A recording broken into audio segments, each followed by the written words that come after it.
Imagine losing the ability to walk, talk, or even move because part of your brain was destroyed. Even then, life isn't over because your brain has the power to rewire itself and recover abilities you thought were lost forever. Sounds impossible? Take the example of Pedro Baquirita. After a devastating stroke that left him paralyzed and unable to speak, doctors said that he would never recover. But against all odds, Pedro regained the ability to walk, talk, and live a normal life. And when researchers examined his brain after death, they found the damage was still there. His brain hadn't healed. It had rewired itself, rerouting critical functions to other areas. This remarkable ability is called neuroplasticity, and it exists inside each of us. It's why stroke survivors can recover lost movement, why bad habits can be broken, and why it's possible to keep learning, adapting, and growing at any age. Most people never fully tap into this ability. But once you understand it, you can literally reshape your brain and reshape your future.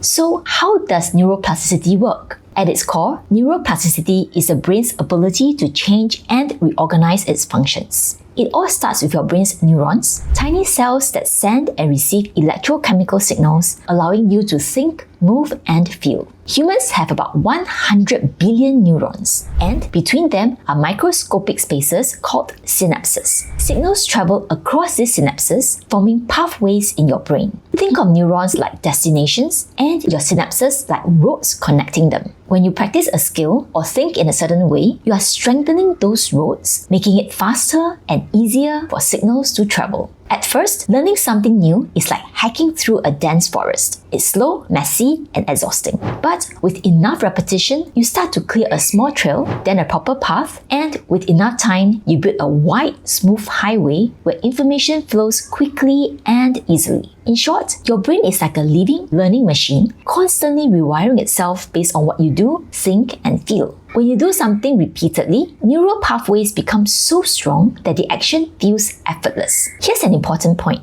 Your brain stays plastic for life. This means you can keep learning, adapting, and building new pathways no matter your age or background. In The Brain That Changes Itself, Norman Deutsch shares many remarkable examples, like a blind man who learned to see by using echolocation, which means bouncing sound waves off objects. Or stroke survivors like Pedro, who regained lost functions by training other parts of their brain to take over. These aren't miracles, but the results of tapping into the brain's natural ability to adapt. Each time you practice a new skill or even shift how you think, you are creating and strengthening new pathways. Each time you repeat a habit, you reinforce that mental connection. And when skills or habits are neglected, the connections weaken and fade over time. So whether you're feeling stuck or just want to keep your brain sharp for life, remember this: your brain is constantly changing based on what you do and how often you do it. Ready to tap into your brain's potential? Expand your learning with audio, text, and graphic summaries for great books like The Brain That Changes Itself, Unlimited Memory, Limitless, and more. Click the link in the description to get started. See you in the next video.